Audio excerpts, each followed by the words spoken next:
창세기 13장부터 14장부터 17장까지 오늘 통독 본문인데 14장에는 아브라함이 롯을 구하는 이야기가 나옵니다. 승리한 아브라함을 하나님의 제사장 멜기세덱이 아브라함을 축복하는 이야기가 14장 후반에 나옵니다.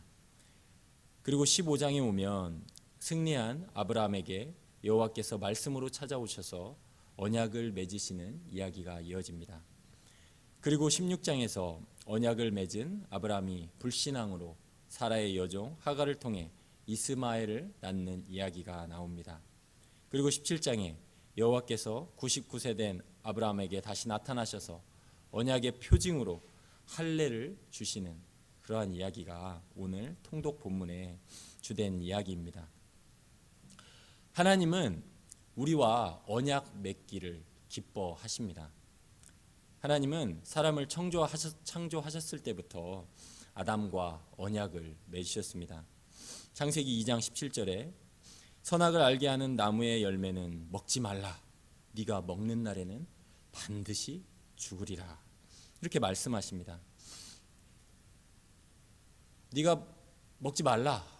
먹는 날에는 반드시 죽으리라. 이 말은 달리 생각하면 네가 이 말에 순종하면 죽지 않고 영원히 살 것이다.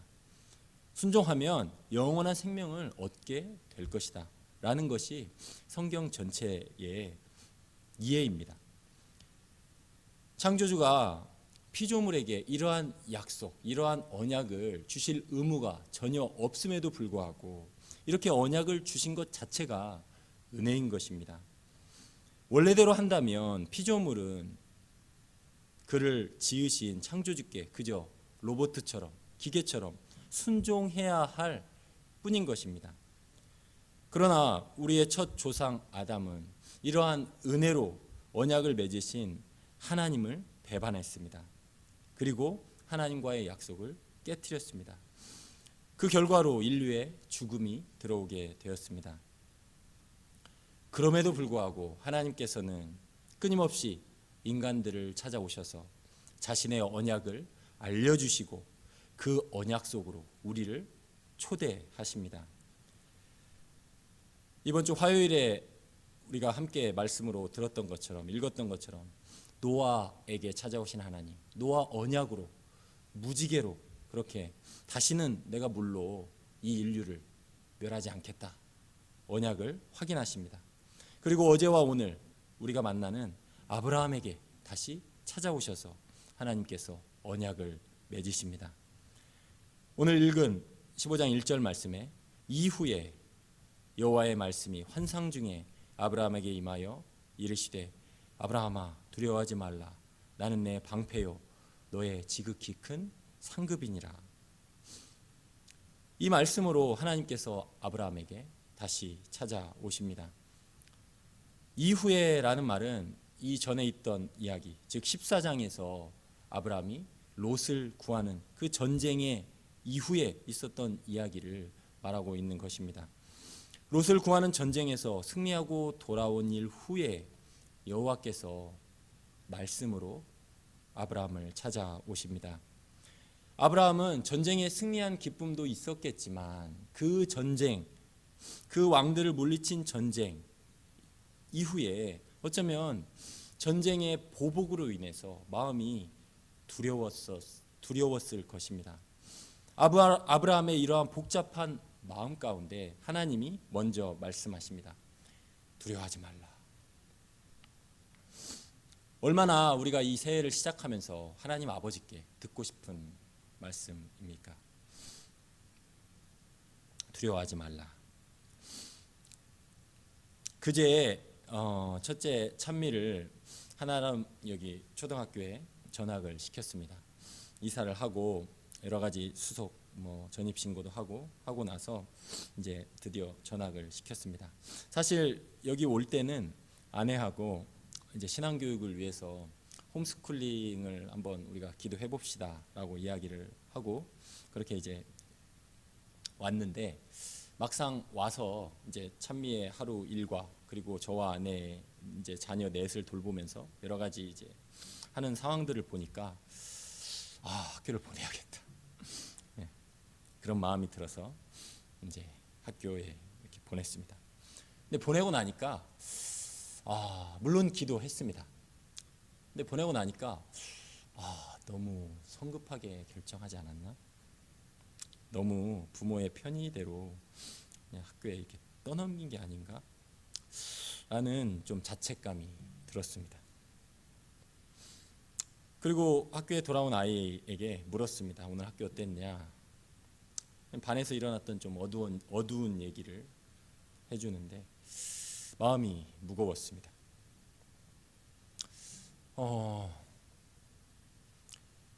그러고 나서 이제 기도의 자리로 나왔는데 참 놀라운 것은 이런 무거운 마음 가운데 하나님께서 다시 찾아와 주십니다. 가난한 마음 가운데 제 마음이 무거워지자 하나님 앞에 엎드려 기도하게 되었습니다. 하나님께서 오히려 애통한 마음을 주셔서 학교와 선생님들 그리고 찬미가 함께 살아가야 될 그 초등학교 친구들을 위해서 눈물로 기도하는 은혜를 주셨습니다. 이 일로 주님과 더 깊이 교제하는 은혜를 누리게 된 것입니다. 하나님은 두려워하는 우리를 그대로 버려두지 아니하시고 반드시 찾아오십니다. 그리고 말씀하십니다. 아브라함아, 두려워하지 말라. 나는 내 방패요 너의 지극히 큰 상급이니라. 그렇습니다. 우리는 우리의 어떤 선택과 그로 인한 성취가 우리의 상급이라 생각할 때가 많습니다. 그런데 여기서 상급이란 말이 보상이라는 뜻이 있으니까요. 영어로 하면 wage 그런 뜻이 있으니까요. 그런데 사실은 우리의 가장 큰 상급, 우리의 지극히 큰 상급은 하나님이십니다. 하나님이 지극히 큰 상급이십니다. 이 말씀에서 그렇게 말씀하고 있지 않습니까? 하나님을 얻었다면 다른 것을 좀 잃고 다른 것에 좀 실패했고 손해받고 억울한 일을 당했고 욕을 좀 먹었고 실수했다 하더라도 그 일로 인해서 하나님과 더 가까워졌고 하나님을 얻었다면 그걸로 족한 것입니다. 이렇게 두려워하는 아브라함에게 하나님은 다시 찾아오셔서 아브라함의 씨에 관한 놀라운 약속을 주시고 그와 언약을 맺으십니다. 오늘 6절 말씀에 아브라함이 여호와를 믿으니 여호와께서 이를 그의 의로 여겨 주십니다. 아브라함은 아무것도 한 것이 없이 그저 믿었을 뿐인데 하나님은 그를 의롭다고 칭해 주십니다. 기독교가 서고 넘어지는 루터의 표현에 의하면 기독교가 서고 넘어지는 이신칭의의 교리, 믿음으로 의롭게 되는 이신칭의의 교리가 이 말씀에 드러납니다. 바울은 부활하신 예수님을 만나고 나서 이 구약 성경을 전체 다시 해석하는 눈을 갖게 되는데 그리고 나서 쓴 서신서 갈라디아서 3장 6절에 이 본문을 이렇게 해석합니다. 갈라디아서 3장 6절 아브라함이 하나님을 믿음에 그것을 그에게 의로 정하셨다 함과 같으니라. 믿음으로 하나님 앞에 의롭게 되는 그 놀라운 이신칭의 교리를 부활하신 예수님을 만나고 바울이 이렇게 고백하게 된 것입니다. 아브라함의 씨에 관한 약속을 들었고 그 약속을 믿은 아브라함은 하나님 앞에 의로운 자로 서게 된 것입니다. 하나님께서 그렇게 여겨 주신 것입니다. 결국 그리스도 안에 있는 모든 약속을 믿는 그리스도인들의 본 믿음의 조상이 된 것입니다. 이러한 아브라함에게 하나님은 9절 말씀에 여호와께서 그에게 이르시되 나를 위하여 3년 된 암소와 3년 된 암염소와 3년 된 순양과 산비둘기와 집비둘기 새끼를 가져올지라. 아브라함이 그 모든 것을 가져다가 그 중간을 쪼개고 그 쪼갠 것을 마주 대하여 놓고 그 새는 쪼개지 아니하였으며 이렇게 말씀하십니다.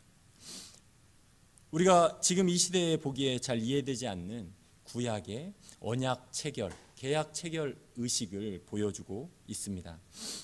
동물의 두 쪽을 동물을 두 쪽, 반쪽을 내서 그 쪼갠 것 사이로 계약의 두 당사자가 지나가는 엄숙한 맹세 의식입니다. 이것을 통해 두 당사자가 만약에 한쪽이라도 이 언약을 어긴다면 이 쪼개진 동물과 같이 그 언약을 어긴 당사자가, 그 맹세를 어긴 당사자가 쪼개지리라 라고 그 언약의 두 당사자가 맹세하는 아주 엄숙한 의식인 것입니다. 정말 무서운 서약입니다. 하나님과의 언약 체결식을 위해 아브라함은 최선을 다해 하나님의 명령에 따라 준비합니다. 그러나 아브라함은 결국 잠에 들고 맙니다. 15장 12절에서 12절. 솔개가 그 사체 위에 내릴 때에 아브라함이 쫓았더라. 솔개들을 열심히 쫓아냅니다. 해질 때에 12절. 아브라함에게 깊은 잠이 임하고 큰 흑암과 두려움이 그에게 임하였더니. 아브라함은 이 엄숙한 언약 체결식을 잘 해보고자 열심히 준비했습니다. 그리고 그렇게 임했습니다. 근데 그럼에도 불구하고 결정적인 순간에 그는 잠이 듭니다. 이 본문을 보면서 이런 생각이 들었습니다. 참으로 우리가 그렇지 않은가? 우리의 모습이 그렇지 않은가? 정말 그분과의 만남과 그분의 계획과 그분의 뜻에 합당한 삶을 살려고 애를 쓰면서 준비하지만 그럼에도 불구하고 아무리 우리 편에 애씀이 있지만 그럼에도 불구하고 우리에게는 부족이 있다. 결정적인 언약 체결의 순간에 깊은 잠에 빠지는 우리의 모습이 있다라는 것을 보게 되었습니다. 우리의 힘으로 하나님과 언약 대상으로 온전히 서게 될 수 없음을 보게 된 것입니다. 예수님께서 십자가로 이루실 그 새 언약의 성취를 앞두고 제자들에게 말씀하십니다. 간곡하게 명령하십니다. 깨어 있으라. 누가복음 22장 46절에 이르시되 어찌하여 자느냐? 시험에 들지 않게 일어나 기도하라 말씀하십니다. 그러나 제자들은 우리가 다 아는 대로 잠에 빠집니다. 3번이나 말씀하셨지만 잠에 빠집니다. 새 언약의 그 놀라운 인류 역사 가운데 가장 멋지고 아름다운 인류 역사를 뒤바꿔 놓을 그 새 언약의 성취의 사건 앞에, 십자가 사건 앞에 그들은 모두 잠들었고 결국 시험에 들고 예수님을 버리고 도망치고 맙니다. 우리도 그렇지 않습니까? 이번 주 암송 말씀, 그 여호와께서 싫어하시는 것 67가지가 있는데 그중에 첫 번째 것, 교만한 눈, 원어로 높아진 눈을 우리 교역자들끼리 나누고 이 말씀을 암송했습니다. 그런데 집에 돌아가서 이제 말씀을 준비하고 다음 날을 준비하면서 일찍 이제 자야 되는데 애들 씻기고 뭐 다 하고 자야 되는데 9시 반 넘어가는데 이제 아내는 또 뭐 여러 가지 뭐 이렇게 하더라고요. 그래서 여보 좀 잡시다. 아내는 이제 장인어른 오시니까 준비할 것들이 이렇게 많이 있는데 저는 이제 제 생각만 하는 거죠. 근데 이제 그렇게 말을 하고 나서 제 마음속에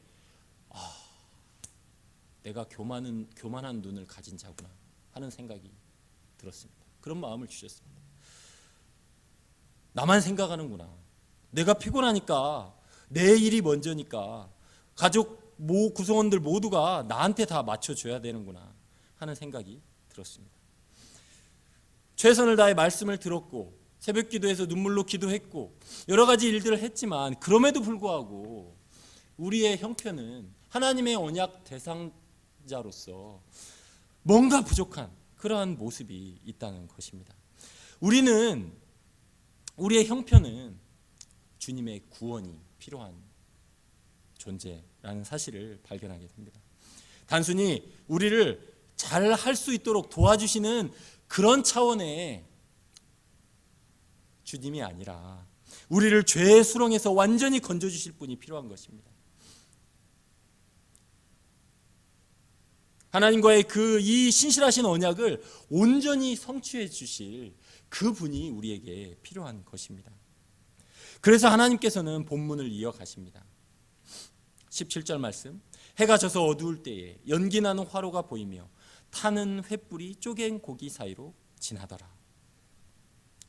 언약의 두 당사자가 지나가야 할 그 쪼갠 고기 사이길을 연기 나는 화로와 횃불이 홀로 지나갑니다. 여기서 나오는 화로와 횃불은 하나님의 임재를 상징합니다. 결국 하나님께서 이 약속을, 이 언약을 성취하겠다는, 홀로 당신께서 성취하겠다는 선포이신 것입니다.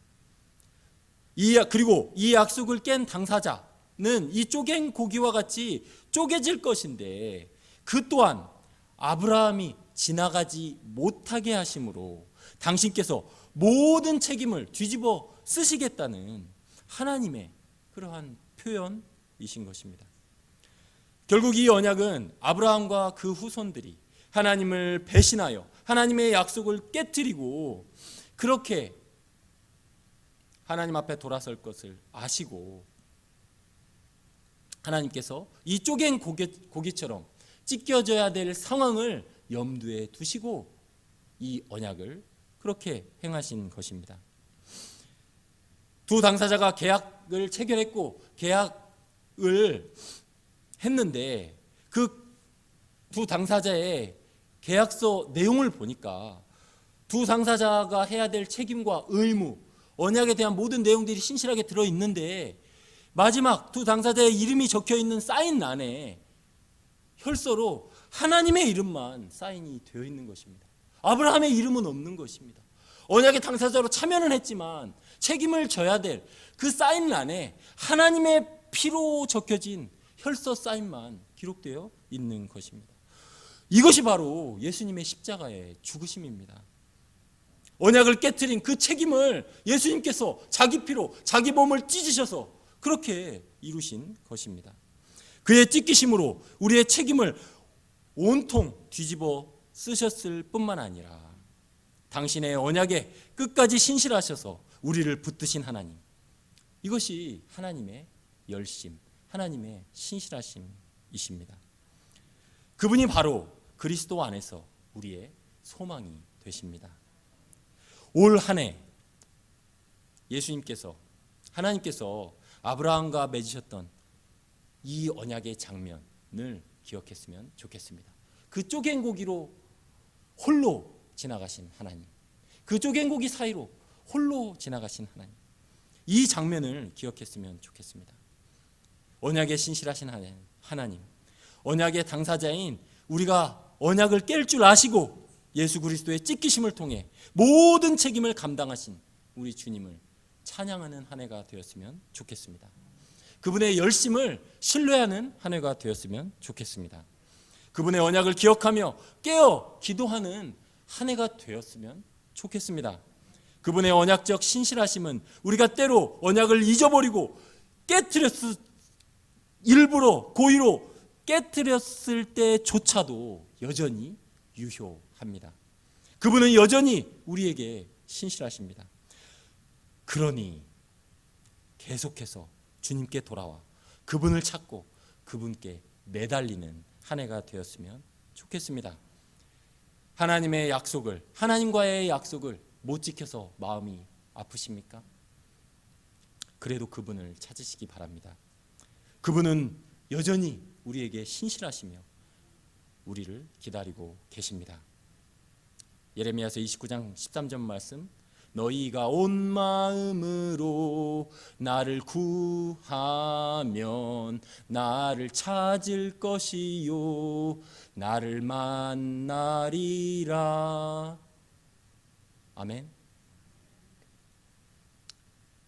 이러한 하나님의 신실하심을 기억하고 그분께 간절히 나아가는 한 해가 되기를 예수님의 이름으로 축원합니다.